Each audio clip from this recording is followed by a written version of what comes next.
Hey guys, you're listening to Metal Matters, a weekly Gimme Radio podcast. I'm your host, Mike Hill. If you like metal, punk, hardcore, or anything extreme, you've come to the right place. So subscribe and never miss out. Welcome back, Ralph Schmidt of Ultha, one of my best friends in the universe. He's been on the show before, and it's always a pleasure talking to Ralph. This time around, we're going to be doing one of those point of entry shows, which you guys seem to dig. It's a lot of fun, and Ralph and I don't get a chance to talk as much as I'd like to. So here we go. Before we get going on the point of entry aspect of the show, update me on what's going on with Ultha. I saw some alarming things on the Instagram feed, and I got confused. So let me know what's going on. So when we did our last podcast, I was already mentioning that there might be the end, in a way.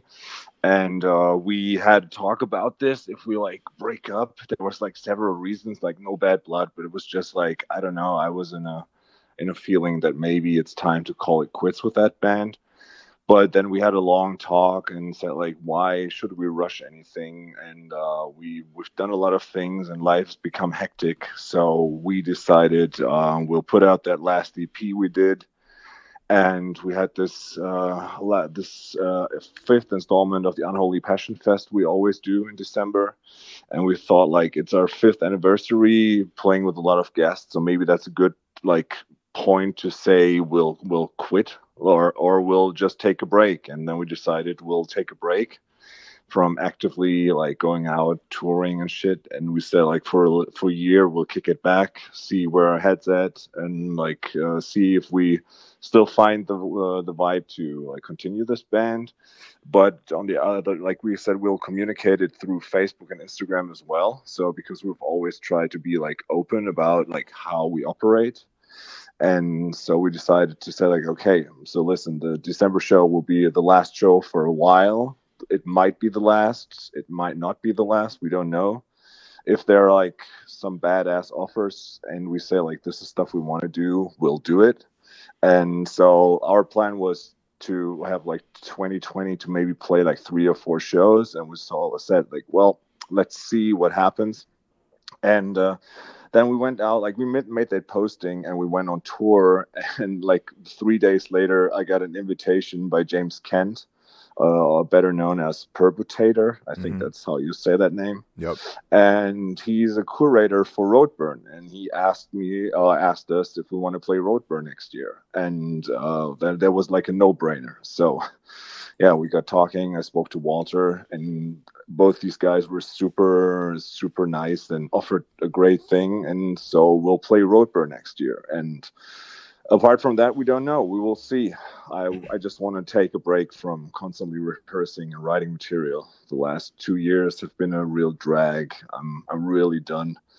And I have a dark wave band now. I want to play around with that a bit more and just kick it back for a while. Yeah, and we'll see what happens during the year. What's the name of this dark wave project? It doesn't have a name yet. There's 3 or 4 ideas. We have 3 songs written, and we had a drummer for a while, but that drummer wasn't really good. And so he left. So it's basically the bass player and I writing songs and recording on the computer. But it looks like Manu, the drummer in Ultha, wants to join us as a drummer, which would be cool because it's in the vein of early Killing Joke and early New Model Army. So 2 of my absolute favorite bands, and you need a kind of a powerful drummer to play that. Yeah. And he's one of the best drummers I know. Moving on to the meat of the show. This is one of those point of entry things that people seem to enjoy.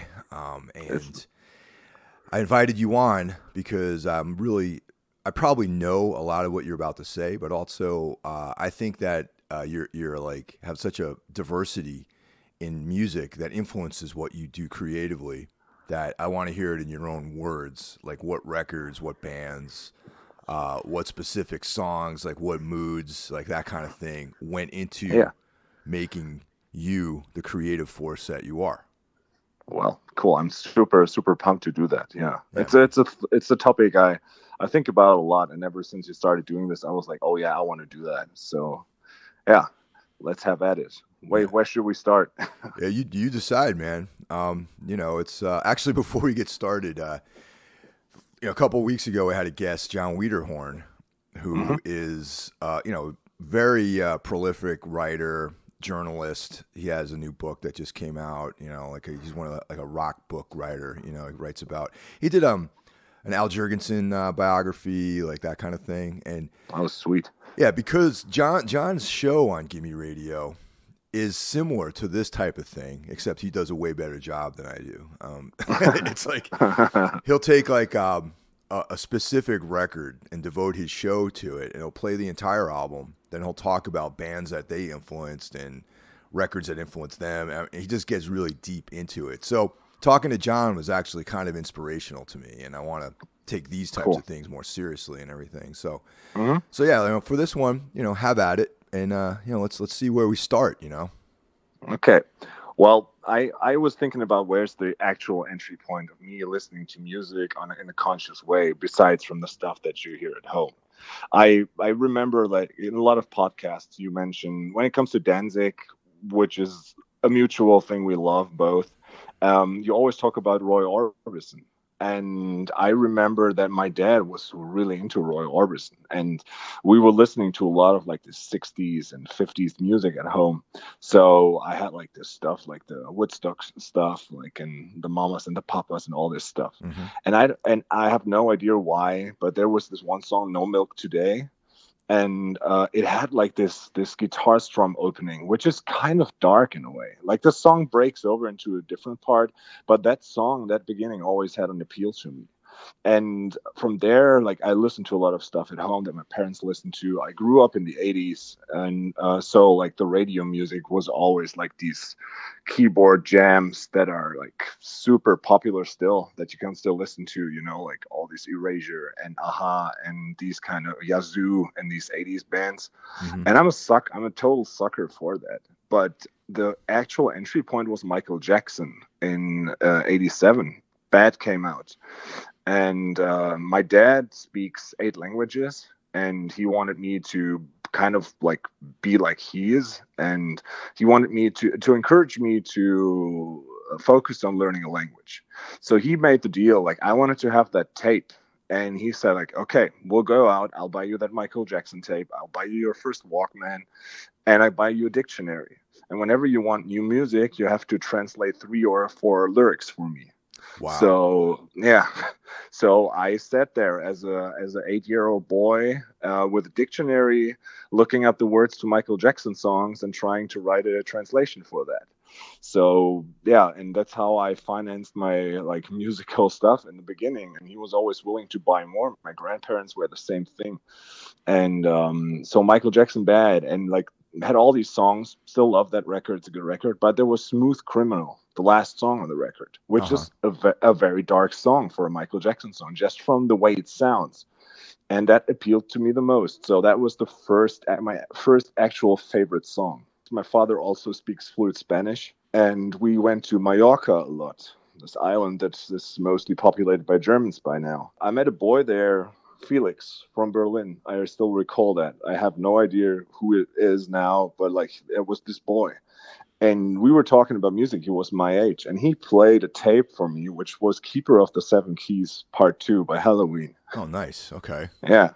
So, and the first song he played to me was Future World, and I couldn't stop listening to that thing. So, for the 1 week of vacation we were there, he gave me that tape, and I just kept like going back, in Walkman, like going back, and then just play the song again. No, not skipping like you do today on Spotify.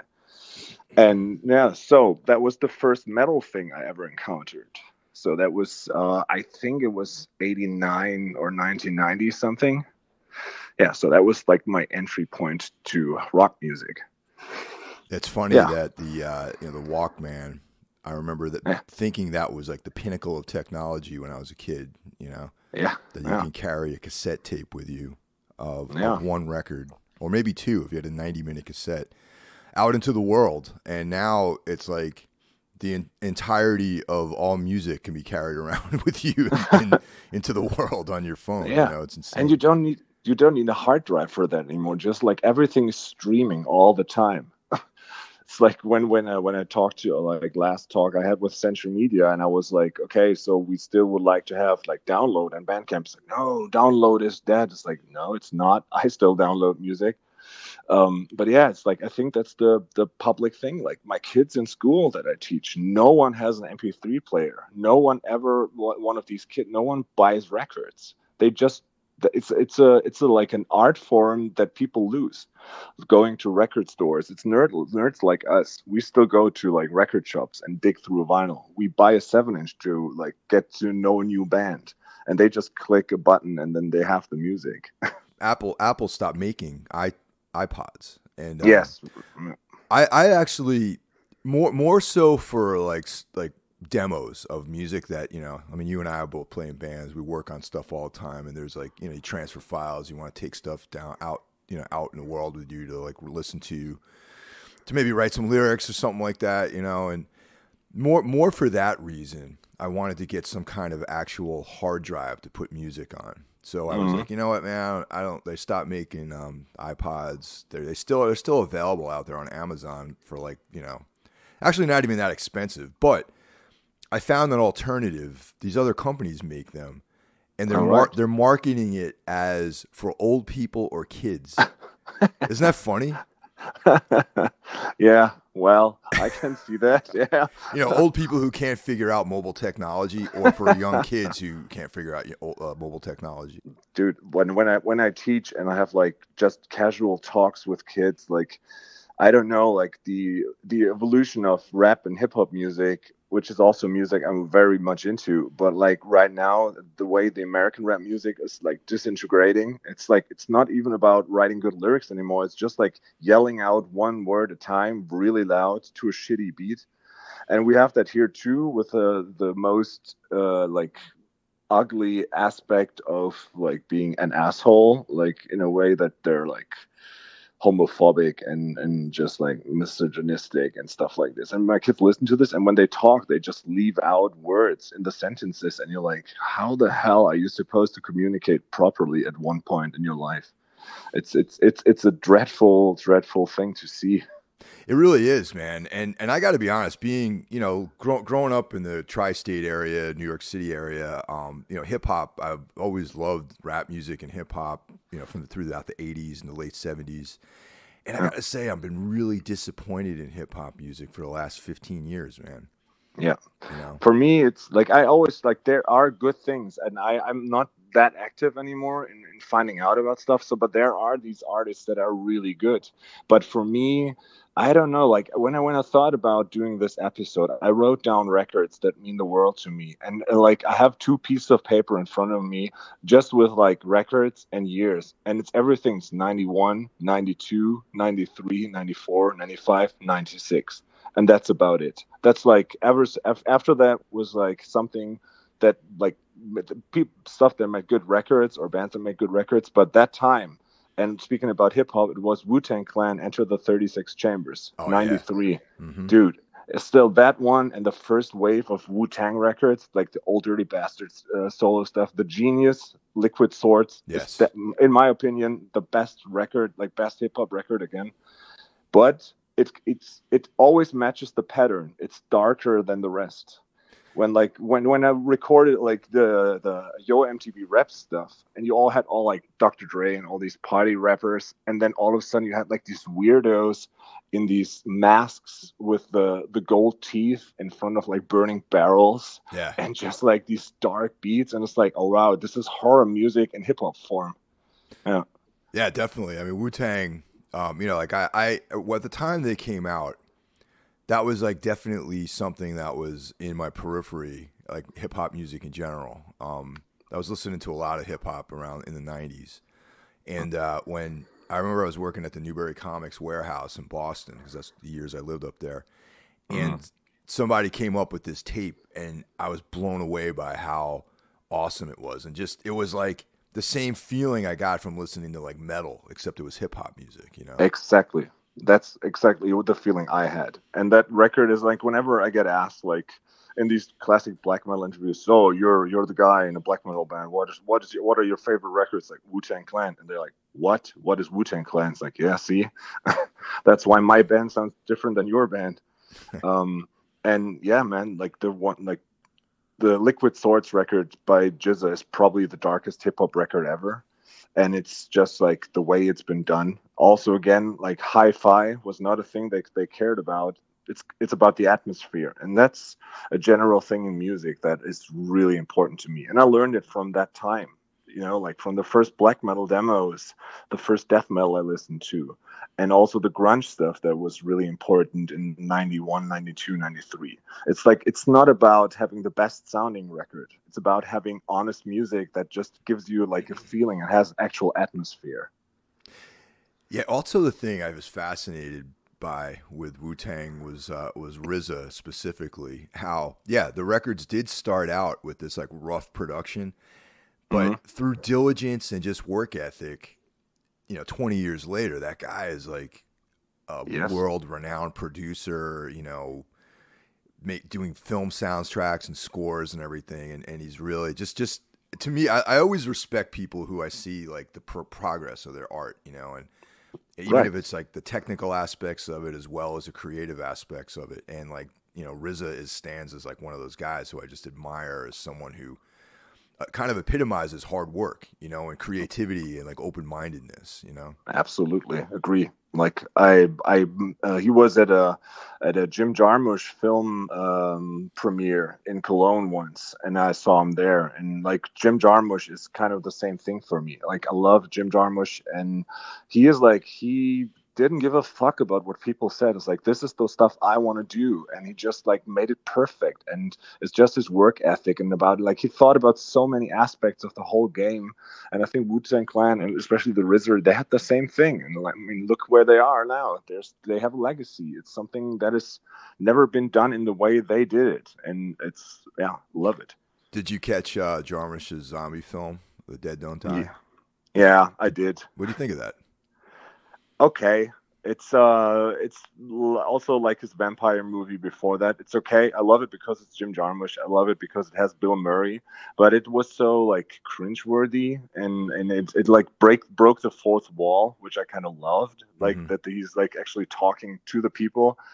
But for me, it has to be black and white, and it has to be Tom Waits in a way. It's like Down by Law, and like these films, they're the thing for me. But it was cool. I mean, it was Jim Jarmusch, and I love it. But for me, it's like the earlier stuff is better.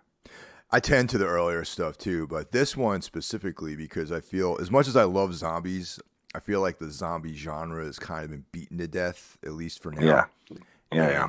And in a way, the Dead Don't Die is like an epitaph to the grandeur of the past zombie era. You know what I mean? Yeah. And I quite enjoyed it. I thought it was really cool, and I do like that the fourth wall puncture, and the referential stuff where the music's playing, and they're in the squad car, and he's like, I like this song. He's like, oh yeah, it's the theme song to the film or whatever, Or it's really good. Yeah, making references to I read the script and all that stuff, and I don't recommend. I can't really recommend it to everyone because of that. Because the irony is something that might be lost on people. But I really enjoyed it, personally. Yeah. I mean, since I watch all the movies in the original language, and I mean most stuff here is dubbed, I have no idea how this translates. I mean, I have a pretty big knowledge, I think, about the American culture, and so like. I mean, I grew up like watching Beavis and Butthead, which gave me a lot of like musical references, later Simpsons, Family Guy, and all these stuff. So I always been like a fan of American things, and it's a very American movie in a way, and also with the references. So I don't even want to like fantasize about how horrible it is to have like the German dubbing, which is always way louder than the original thing. So the whole atmosphere gets lost. It's terrible. So yeah. So generally, films that make it over to Europe or Germany specifically are dubbed, huh? They're not subtitled. No, No, we're Interesting. the one of the, like the Germans, like we always think we are the most important people on the planet. Oh, I We beg kind to of, differ, man. I think I think Americans yeah, feel that way, man. I'm sorry to differ about that, but go ahead. yeah.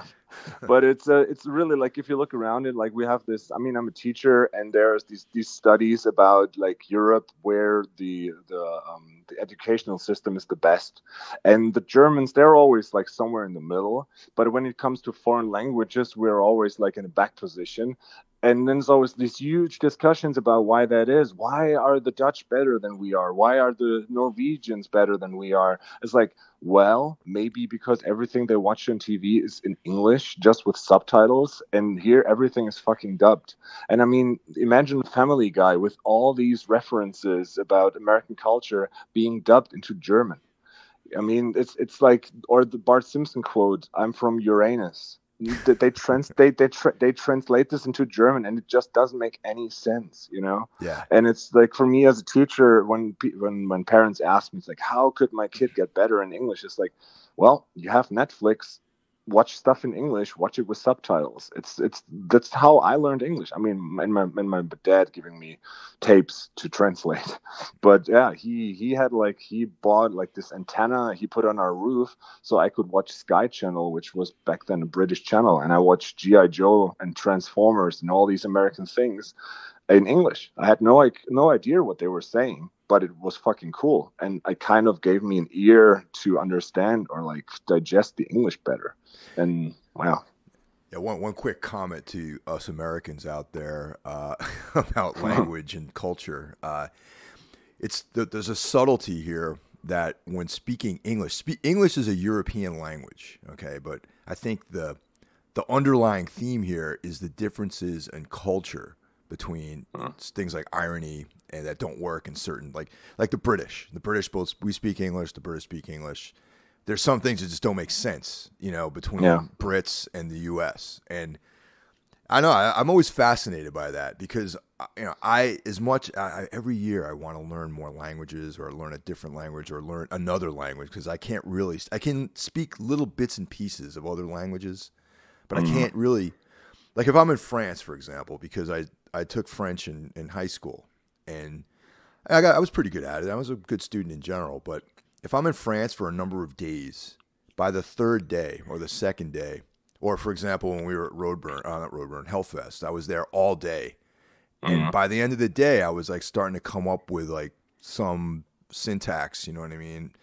But that's it for me, man. Like I can't just drop myself into a situation and understand foreign languages really. And I've always admired that about Europe, that everyone speaks multiple languages over there. Yeah, it's part of the educational system, especially since like English is the number one lingua franca, where everybody says like it's the most common language you have to learn. So at least you'll have English lessons. And yeah, I remember when we toured together in America, and like Benny, like our drummer, and he was so shit scared to talk English. And I remember Jamie Getz telling him like, Benny, ask me how good my German is, and then. Yeah, and then he said, like, now you talk English again. Yes, you do syntax errors and you do some grammar mistakes, but I know what you want to tell me, but I have no fucking clue how to say anything in German. Yeah, exactly. So, yeah, you just got to keep working at it, Yeah. All right, so what's next on the list here? Okay, so I think 91 is where everything started to explode, and like I was earlier in the way I consumed music than all of my friends. They were getting into music way later. I have no idea how that started, but in 91 I saw Terminator 2, which came out on my birthday in 91, and the Guns N' Roses song "You Could Be Mine" was the soundtrack for that. And that song just fucking killed it for me. I'm like, holy shit, this is so good. And the same year, Nirvana Nevermind came out. So Smells Like Teen Spirit was everywhere. 10 by Pearl Jam came out. Bad Motorfinger by Soundgarden came out. So grunge was happening, and I loved it. I love these records still to death. And what came after that, 92, Angel Dust, Faith No More. Dirt by Alice in Chains, 92. These records are still heavily played by me all the time. And I think with grunge, the not the like aesthetic from the way they look, but having like loud, heavy guitars with a lot of melody and like some political awareness, but a lot of emotion, kind of is a thing that has been with me all my life. And I think this still has an effect on Ultha today, even though it's a metal band. The way we tackle this music is way more melodic and also very emotional. And our sound, everybody always says, like, you don't sound like a metal band, you sound like a fucking rock band. And it's like, yeah, that's the thing we have. We sound heavy. It's more Neurosis influenced, which is also a band that like changed my life forever. So yeah, 91, dude, grunge. That was one thing. And well, after at the same time, or like pretty much the same time, I always also got into death metal. And wow. Yeah, that was the heyday, really. If those two things happening together, Yeah. kind of diametrically opposing each other, but also like that was like probably the most powerful eras of both of those styles of music. Yeah, it's the same. Like I browsed through. Like I remember that what my father started with buying me tapes. My grandfather, like his father, he continued. So like my grandparents, they all lived in Frankfurt, and I lived like around Mannheim, which is about an hour and 20 minutes apart from each other. And I spent like every second weekend I was in Frankfurt with my grandparents. And my grandfather, on like my father's father, he always went with me and my sister to Frankfurt's inner city district. So we went to toy stores, and I bought like a lot of toys and like action figures.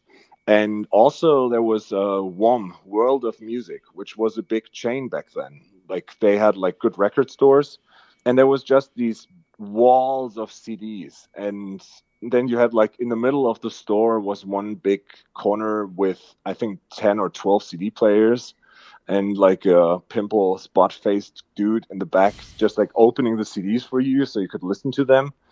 And I just went through the rows and just looked at artwork and said like, okay, I want to listen to this, I want to listen to that. And especially when it came to death metal, just the artworks and the logos, I bought so much stuff just by the looks of it. And like there was so much stuff that I didn't like, but I remember like the first thing I bought was The End Complete by Obituary. Nice. And that one, that also the song The End Complete, the music video on Headbangers Ball still is a fucking masterpiece. I love that one. Same time, Carcass, Necroticism, still one of my favorite death metal records in a way. Some people argue it's grindcore. I think that one was already way more a death metal record than a grindcore record. And Dismember, Like an Ever Flowing Stream. That's a great one. Is classic. Yeah. I just had a discussion yesterday with a friend of Danny's, and he was like, Entombed. I'm like, yeah, I love Entombed, but that one Dismember record blows away everything. So yeah, these three records were like the epitome of death metal to me. But back then, I don't know, man, dude. It was just 1 week I bought Suffocation and Gorguts. Next week, Malevolent Creation and Deicide. And every weekend I was with my grandfather there. He just like, okay, you choose 3 CDs, I'll pay. And I just bought and bought and bought music. Sit at home in my room, listening to that music on my headphones. When I wanted to piss off my parents, I just like ripped out the headphones, and they just hated everything I played. Well, yeah, actually, I just wanted to mention that Obituary is in like a 3rd chapter, man. Like they're like going strong right now. It's interesting thinking about that band because they were like one of the original bands from that style of music, and then they've had so many peaks and valleys in their career, and right now they're on a peak, man. I feel like they're going. The new record. Well, it's not new anymore, but the most recent record is really good. They've been touring. Yeah. They've been having these like critically acclaimed appearances at things like the Decibel Festival, and they played 2 sold out shows here in New York recently, and they're like in this like renaissance of their career. It seems like. So these 2 things happened simultaneously. And then I think the most important thing in my life happened. So coming from this, I was in the small city I come from, which is a 25,000 people city, which is like smaller mid-size for Germany. There was not a lot of things you could do as a teenager, especially in the 6-week summer break. So like with us in school, we only have a 6-week break in summer. And there was like these 2 weeks where there was like a holiday program in a way, which is, I don't know if that translates right, but it was like the stuff where there was 25 kids in a group with 2 adults that did like programs with you where we went swimming and tie-dye shirts, and the next day you played mini golf and did this stuff. So it was basically like get the kids away from their parents for 2 weeks, because 6 weeks is too long. So that's what I did every summer. And so there were groups starting from, I think the youngest kids were 10. So it was always groups of 2 years. So 10 to 12, then 12 to 14, 14 to 16. And they had exchange programs there. And later on, they had like Saturdays, like a disco party in a youth center, which was like the thing where all the older kids were there. And I remember being like the snot-nosed teenager I was, and just barely listening to any good music. And they played a lot of shitty music, but all of a sudden these Frenchmen were there, like these French style gurus with their long black coats and their weird ass hair with a lot of hairspray in it. And they played this music and did pogo to it, and I was so intrigued. I'm like, holy shit, what are they doing? What is this? And it ended up being The Cure, Sisters of Mercy, Bauhaus, Christian Death, and all this stuff. So like that was the peak of the goth scene. And these French kids, they were so fucking cool. And I was just like this regular German potato thinking like, oh my God, so what the fuck is happening? And so I got into that music, and my exchange partner back then, he did a tape for me, which was Sisters of Mercy, First and Last and Always on the A side, and Alice Cooper, Hey Stupid, Poison, this record on the B side. So that's an interesting dichotomy right there, you know? Yeah, totally. But like, as much as I love Poison still to this day, which is, I think it's a fucking good song. But like the Sisters of Mercy tape, that was the thing for me. And especially then I think it was around 90 something, the Never Enough video and the Lullaby video on MTV of The Cure scared the fucking shit out of me. I was just getting into horror movies back then, and just like the way Robert Smith looked, the whole band looked. And that for me was the thing that sold it to me. And that's why The Cure is still one of my favorite bands ever. That's why dark wave and gothic music is upon like the most important things in my life. And that's why like when I thought about it, I was like, okay, if I had to nail it down to 3 records, that would be like my all-time favorite records.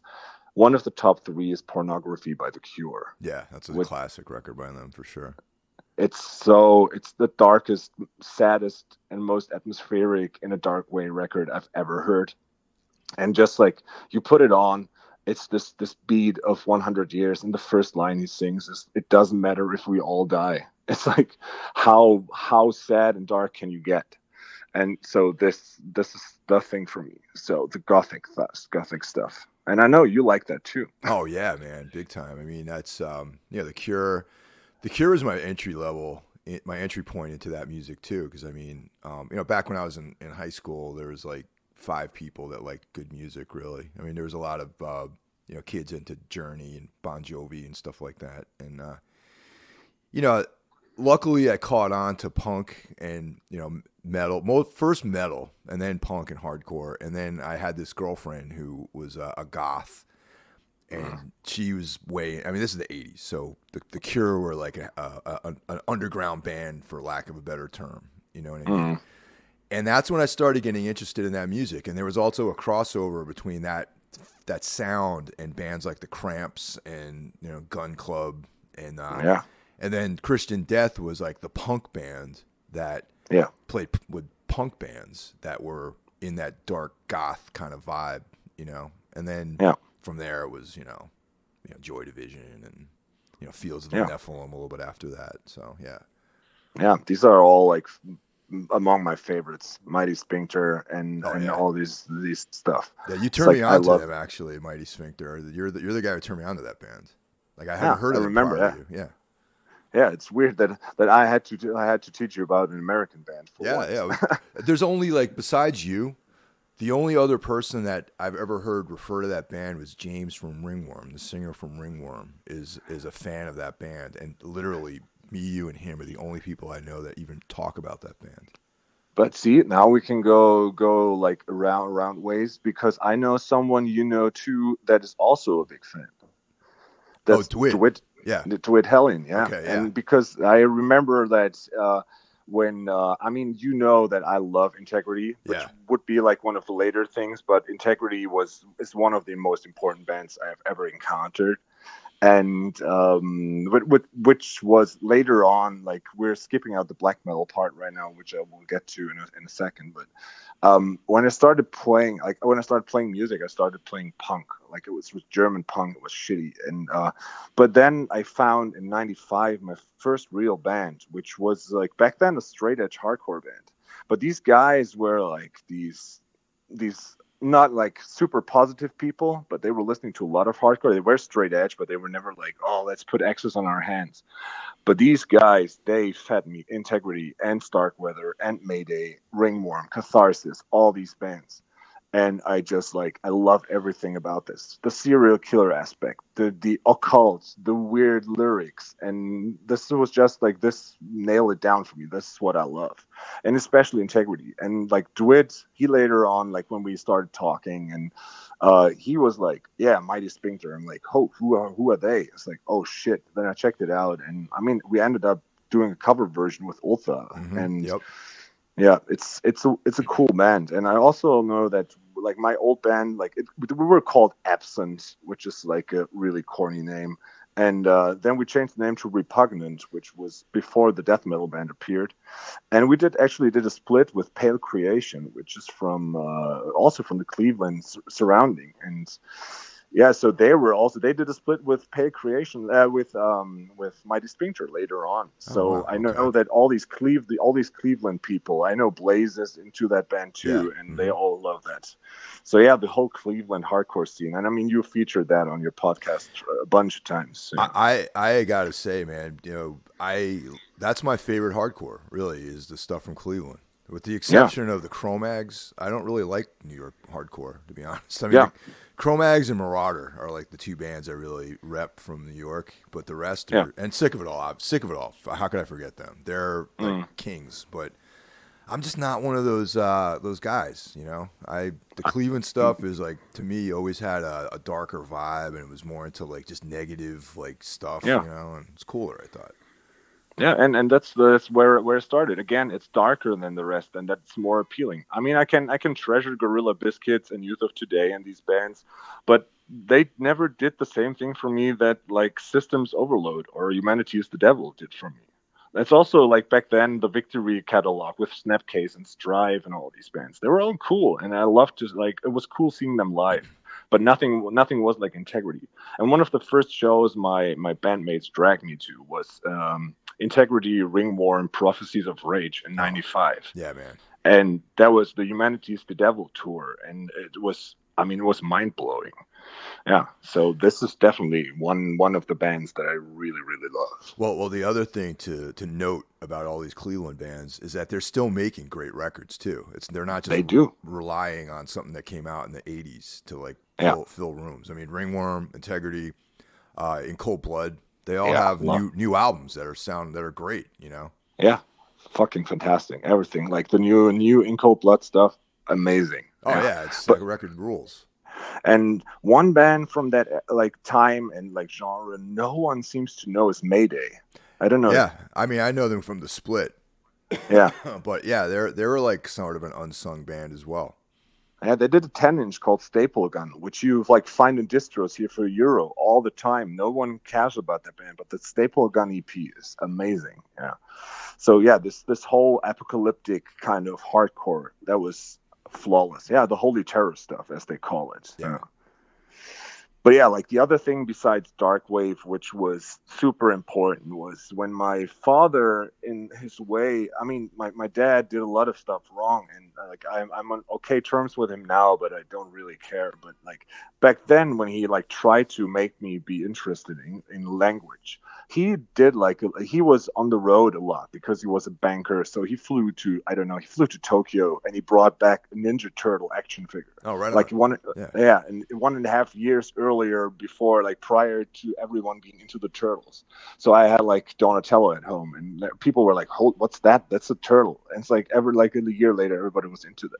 So later on, he bought me like music magazines, and so when he was in Great Britain, he bought me New Musical Express and like made me read that. And then he bought Kerrang magazine and was into metal. And in '93, he brought that issue with the black metal stuff about them burning churches and shit. Mm-hmm. So I had an original copy of that. And for me, I was in '92, I saw The Omen for the first time. Nice. Which is my favorite horror movie of all times. And it was because everything was so fucking dark and bleak in this thing, and the whole like satanic thing. It was just overwhelming. I was shit scared. It's to this day I get goosebumps like from that movie. And then all of a sudden you see like these fucked up characters in their black and white like costumes and like corpse paint, and they burned down a church, and they dug out graves, and they pissed against the altar on in the church. And I was like, what the fuck is going on? So this is the real deal. Because with death metal, the more I became into it, I had the feeling that it's like winky metal. I remember that's a term you branded. Winky metal. Yep. So like they're like, okay, this is supposed to be evil, but they're actually nice people in a way. Yeah, totally. And the only band like in death metal to this point that I really bought it back then was Incantation, the first one. The Onward to Golgotha is like, what a dark record.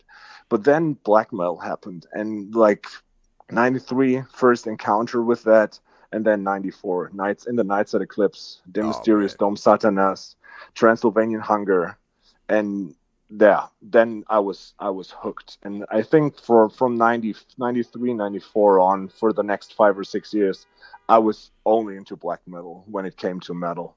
I absorbed this. As a teenager, sent letters with money in them to like order tapes from Norway.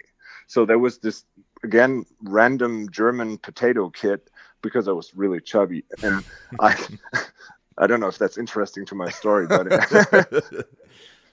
but it's yeah. So I was sitting there in my little room and listening to shitty tapes on a shitty tape deck, and I had like, there was a magazine called Ablaze, which was the first black metal magazine. And it always had like these, and like you can send 5 Deutschmarks in an envelope, or like send it here and I will send you a tape. So I started like getting tapes. I actually bought the Behemoth demo tape from Poland. I don't know if it was Nergal actually, but I had like the original Behemoth demo tape, and I had all these tapes. And my mom was always like, who are these letters from that you get? It was just like all my pocket money went into ordering records from all over the place. So yeah, I was hooked on black metal until I became super bored, because everything was just a rerun of stuff that already happened, and everything was about having an attitude before you write an actual song. And it's kind of the same way now in black metal, I think. That you have to have the image before you have an actual song, or actually be able to write a good song.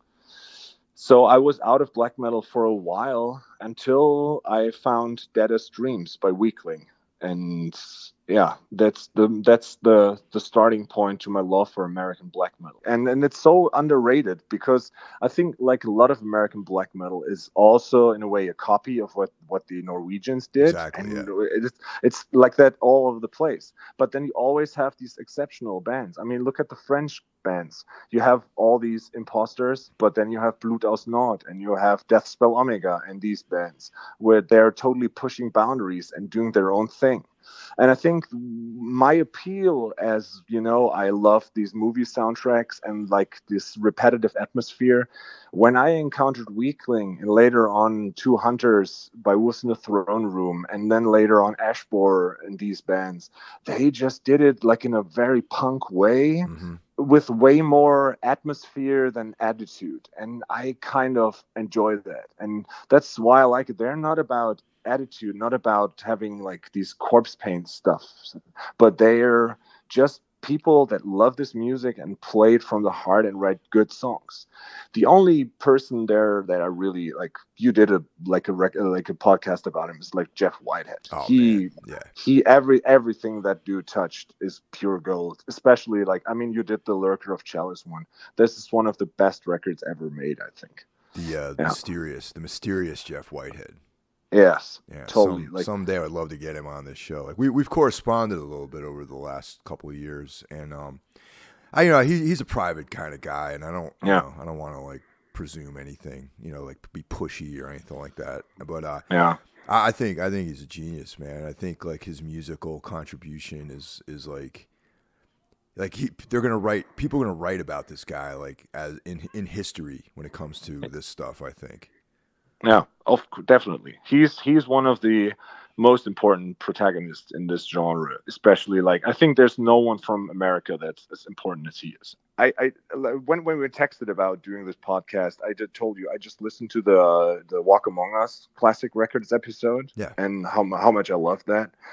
And you said something is that Danzig will be like one of the people that will be remembered like in an almost Elvis kind of way when it comes to rock music. Mm-hmm. And I was just sitting there like, fuck yeah, 110%. Because everything Danzig did is also like on my list here. I was writing down stuff. I'm like, okay, so I have to include Danzig. I have to include Samhain. I have to include the Misfits. And I was thinking about like, where did I start with that? And for me, it actually was the Thrall Demon Sweat Live EP. Yeah. Because it was like Mother was played on Headbangers Ball, and I was even more appealed by the way they looked, like how fucking cool they were. It was so dark, and like they were like, why is the drummer sitting on like he's almost standing? Everyone comments on how high Chuck Biscuit sits, man. And then it's just like, how is this jacked up wrestler dude playing this shitty Mockingbird guitar that looks like a ukulele on him? So everything was odd and fascinating and cool at the same time. Why is Danzig wearing these boxer gloves, and why is the microphone upside down in his hand? And I was just like, what the fuck is happening here? And then it's just like the sound was so odd, and then I saw the EP in the store and just this artwork with the almost kind of like Conan cartoonish girl with a skull mask. I'm like, oh man, this is exactly way up my alley.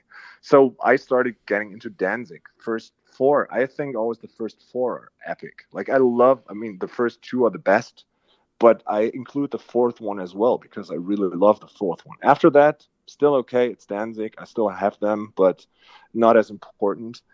But through that, then I found the Misfits, love the Misfits, but then I found Samhain. And Samhain is, well, I mean, I don't have to tell you about how good Samhain is. Yeah, Samhain's my favorite Danzig thing by far. And the first two Danzig and the Misfits. I mean, I love it all. That's funny to even I can't really believe I said something like, oh yeah, it's my favorite. Then I'm like, well, then I also love this. But Samhain just like, for me, just has like, there's a certain, just like, it's so on point with the kind of things that I'm into, super just violent imagery. Like they talk about werewolves. It's like, it's got this like gothic element, but it's like really hard, sounding.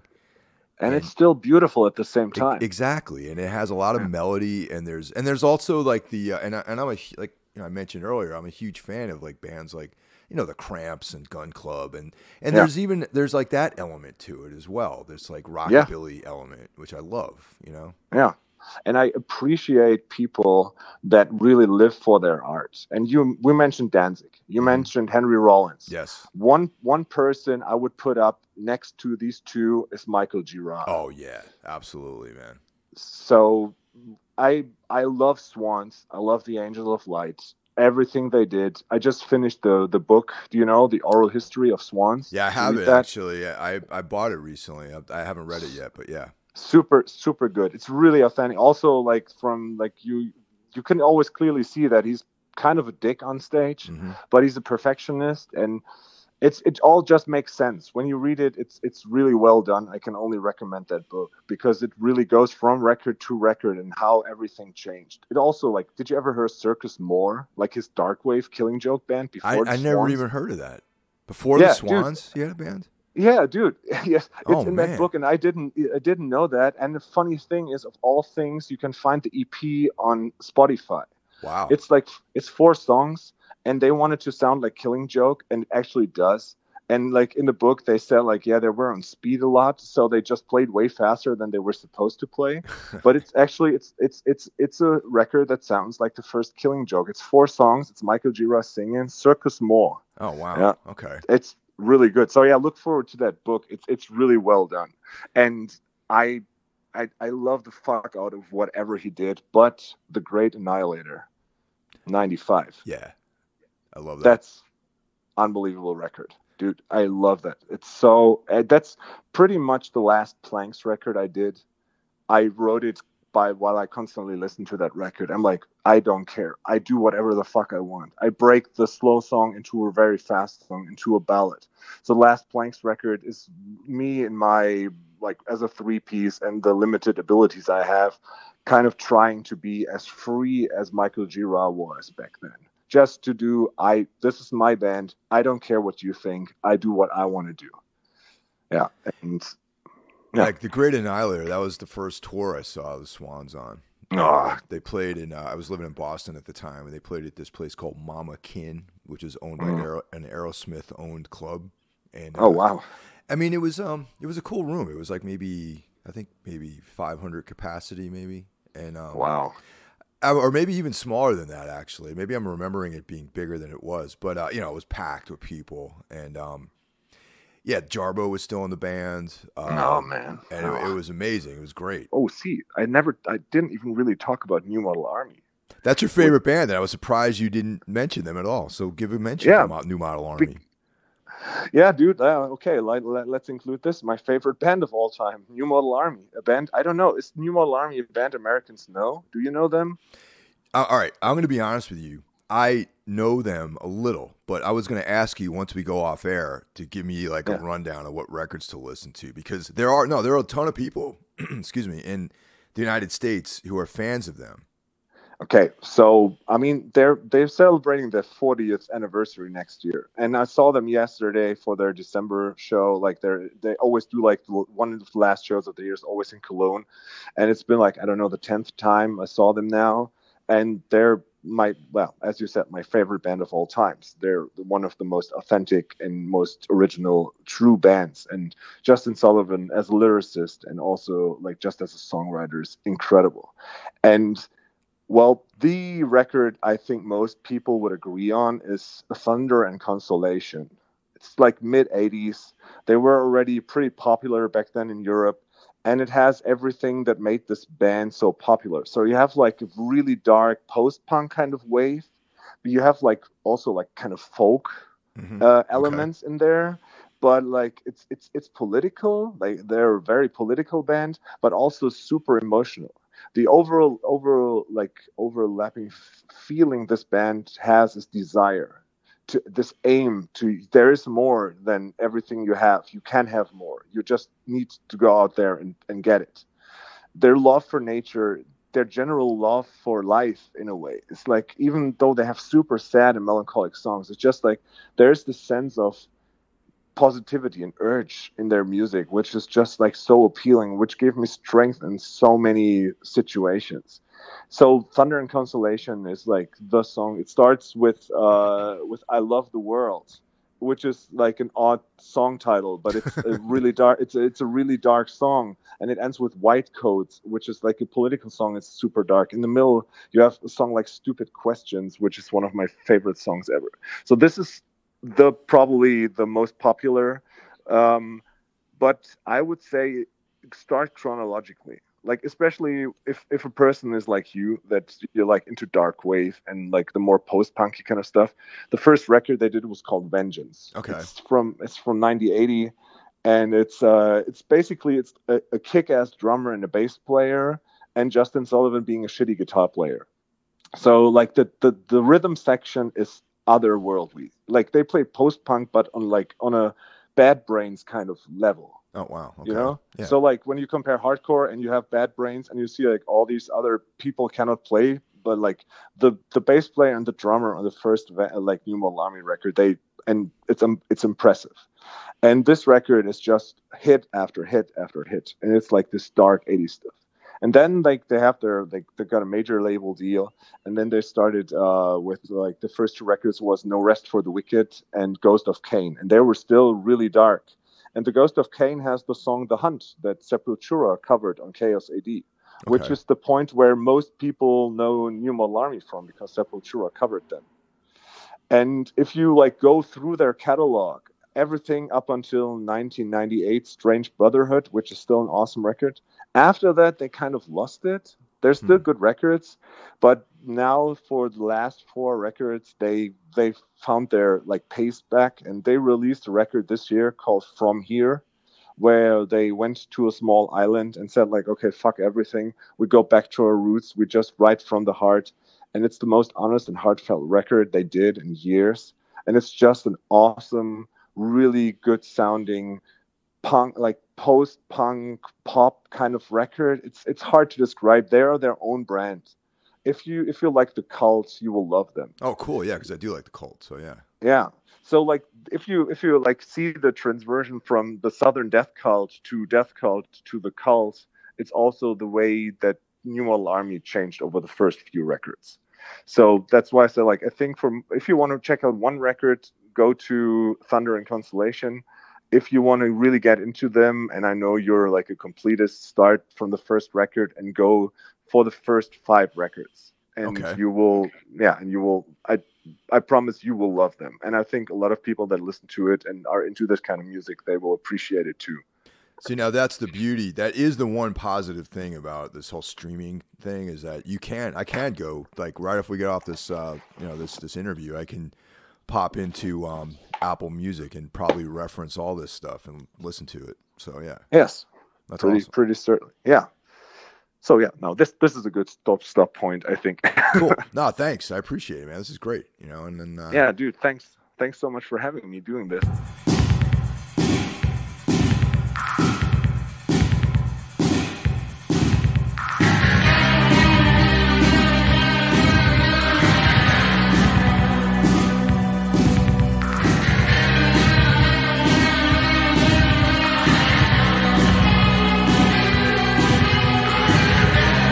That's it for this week's episode of Metal Matters, a Gimme Radio weekly podcast. Tune in next week and see what we have in store for you. The show is available on all streaming platforms, Apple Podcasts, iTunes, Spotify, etc. Also, be sure to check out Gimme Radio, streaming on the web, iOS, or Android, for one of the best metal communities, exclusive merch, interviews with artists, and so much more. I'll catch you guys next week. Take care.